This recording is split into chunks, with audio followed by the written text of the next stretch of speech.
Paraíba Comunidade de volta, vamos ver a segunda parte da receita de cuca. Agora vamos à etapa do recheio, que pode ser bem variado. O professor de gastronomia preparou 3 sabores: uva, goiabada e banana com canela. Qual é que vai ser o primeiro recheio, Vitor? O primeiro recheio vai ser o de uva. E para isso a gente vai precisar pegar essa massa que ficou aqui durante 30 minutos. Vamos colocar ela na bancada para que eu possa, um pouquinho de manteiga para que eu possa trabalhar.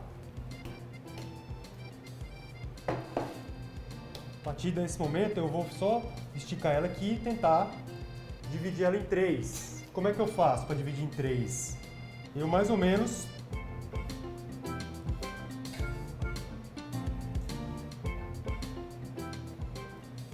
eu tenho aqui mais ou menos 3 cucas que vão servir para a gente só fazer o recheio. Para fazer o recheio é fácil. A gente precisa abrir essa massa, tá? Eu vou colocar a uva sem caroço, tá? Porque como ela vai se misturar com a massa, ela vai meio que explodir dentro da massa, então é interessante que ela seja sem caroço para que a gente possa comer com tudo, né?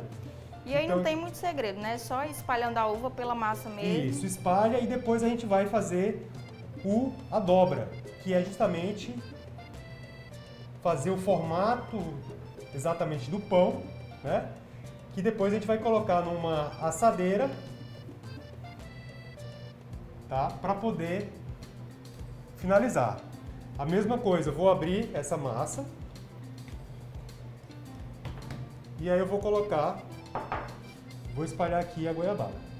Então aqui é a mesma coisa, eu vou fechar.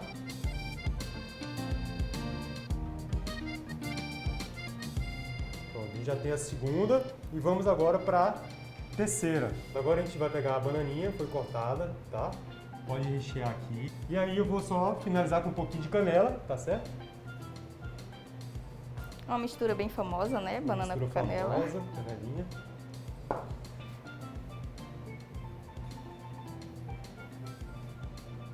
Então o próximo passo, depois de fazer o recheio, a gente colocar ela dentro de uma assadeira, tá? Então eu vou untar basicamente só com manteiga mesmo. Basta colocar a massa que ainda não cresceu, vocês vão ver que ela vai se desenvolver bastante, tá? E aqui eu posso dar uma apertadinha nela para ela, né, se aprumar mais na assadeira. E essa aqui é a de uva, então eu vou colocar mais uva por cima. Então, ó, eu posso até empurrar assim, não tem problema, tá? E essa decoração por cima vai ser o mesmo processo com os outros sabores, né? Exatamente. Todos os sabores vão seguir o mesmo critério. Eu coloco o recheio no centro, coloco por cima. E agora vem por último a farofa, que a farofa é bem fácil de fazer. Vou mostrar para vocês. Aqui eu vou pegar 100 gramas de farinha, 50 gramas de manteiga, tá? Pode ser manteiga sem sal, manteiga com sal, tanto faz. Essa farinha é farinha de trigo comum. Farinha de trigo comum, sem fermento. E 50 gramas de açúcar também, tá? 100 gramas de farinha, 50 gramas de manteiga e 50 gramas de açúcar. Vou misturar, fazer uma misturinha aqui, tá? Essa mistura aí vai dar para as 3 cucas? Vai dar para as 3 cucas, tá certo? Vocês vão ver que ela vai ficar assim meio quebradiça e é assim mesmo que deve ser. Quando você vê que ela formou esse bolinho aqui, ó, e você consegue fazer uma massinha na mão, e ela se esfarela quando você aperta, ela já está chegando no ponto. Mas eu vejo que ainda tem farinha para misturar. Também eu posso colocar uma raspa de limão, posso colocar canela, posso colocar essência de baunilha. Isso aí vai do gosto, né? E a criatividade de cada pessoa que estiver fazendo essa receita. E aí, quando eu chego nesse ponto aqui, eu faço uma bolinha e venho simplesmente quebrando ela aqui por cima dessa minha cuca, tá?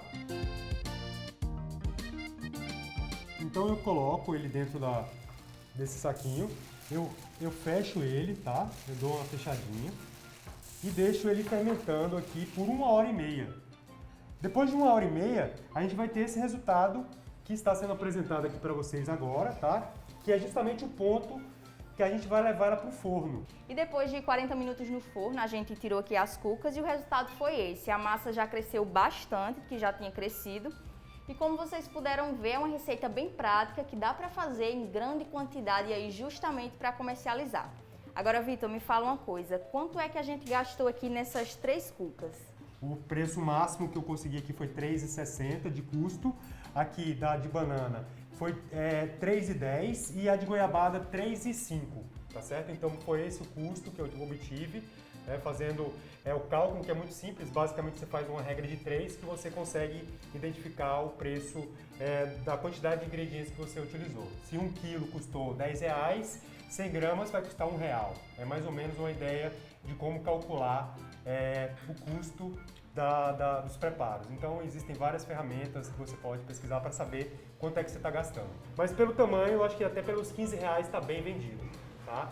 Então eu acho que até pela forma de divulgação muito fácil hoje em dia, pelas redes sociais, e eu acho que as pessoas se interessariam, até porque é um produto muito comum no sul do Brasil. Aqui na Paraíba não é muito comum, mas quem conhece sabe que é uma delícia. Então é isso, né? Uma receita prática, baixo custo e comida é uma coisa que todo mundo procura. Quem sabe aí, fazendo essas receitas, você não abre um negócio, né? Para rever o passo a passo da receita de cuca e a preparação dos recheios, é só apontar a câmera do seu celular para esse QR Code, que ele te leva direto para o G1 Paraíba. Lá vai ter a lista detalhada de ingredientes para você experimentar, fazer essa receita, vender as cucas e ganhar dinheiro. O consultor de empresas Jorge Lucas nos enviou um vídeo para te ajudar a identificar seu potencial. Quem sabe você se descobre agora que tem sim vocação para empreender nesse período de isolamento social. Então, anota as dicas, hein? O primeiro ponto é você entender e descobrir se o que você sabe e gosta de fazer em casa é interessante para as pessoas e elas estão decididas e com vontade de comprar ou de adquirir de alguma forma o seu produto ou o seu serviço. Um outro ponto que é importante a gente ter em mente e que é muito claro a gente ter isso no nosso dia a dia do processo de estar colocando um hobby, uma atividade do tempo livre como um negócio, é entender que isso vai virar de fato um negócio, vai precisar ter uma rotina, vai precisar desenvolver alguns processos para você conseguir colocar isso para frente e adiante. Então, quando você transforma um hobby ou uma atividade do seu tempo livre em negócio, você vai ter que profissionalizar a sua atividade. Então, o que você gostava de fazer como um passatempo na sua casa, você vai ter que aprender processos, vai ter que definir uma organização para as coisas. Então, isso é importante ter em mente na hora de você colocar para frente um negócio baseado numa atividade do seu tempo livre ou de um hobby que você possua. Outro ponto importante é entender que, se você está em casa, você precisa entender como adaptar algumas atividades e processos que você faria num escritório ou numa outra loja, numa estrutura comercial, como que você pode adaptar isso para dentro da sua casa. Óbvio, sempre respeitando as normas. É importante a gente ter em mente que existem algumas atividades que possuem legislações próprias, então a gente precisa estar em mente com isso para poder conseguir desempenhar muito bem as atividades e estar todo mundo conforme a lei nesse processo. Mas adaptar a sua casa, a rotina de casa, as pessoas que moram com você, para entender que aquele momento, aquele espaço que você está ali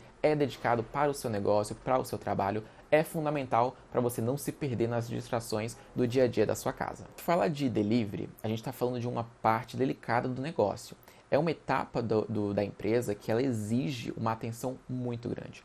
Você precisa ter pessoas que consigam organizar muito bem uma rota de entrega para que você tenha uma economia, né, no processo de entrega dos produtos e, ao mesmo tempo, consiga ter uma economia não só financeira, mas uma economia de tempo. Você consiga ter uma eficiência, né, na entrega desses produtos para os seus clientes. Então, se você tem um cliente que você vai fazer entrega lá pelo lado do Valentina, por exemplo, tenta organizar as entregas para que fiquem próximos ali do Valentina no mesmo período ou nos bairros, né, da proximidade ali. Então, entender esse processo é fundamental. Você precisa ter uma visão aí da cidade como um todo para entender se você consegue fazer uma logística bacana. Pode ser que o seu delivery não entregue em toda a cidade, né? Toda João Pessoa, por exemplo. Então, selecione quais os bairros que você consegue fazer entrega, mantendo a qualidade do seu produto, do seu serviço, e para que seu cliente continue satisfeito. Não tem nada mais desagradável do que você comprar alguma coisa, contratar um serviço e você não ser atendido dentro do prazo que você desejou, que você foi informado.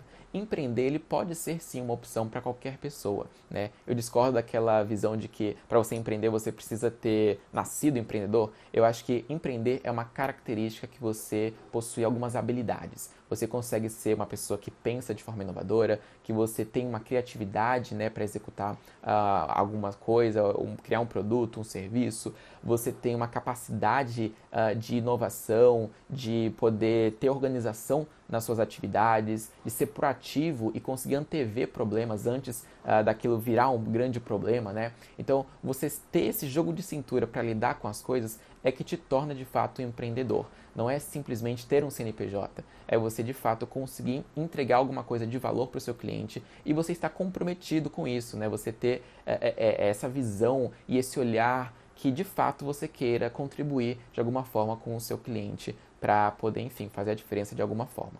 Um ponto importante que a gente precisa ter em mente quando vai empreender é que você precisa ter um tripézinho básico. Foco, porque vão ter várias questões que podem te dispersar de alguma forma, então você precisa estar muito atento, muito focado e ter muito claro o que você deseja, o que você quer com o seu negócio. O segundo ponto é a organização.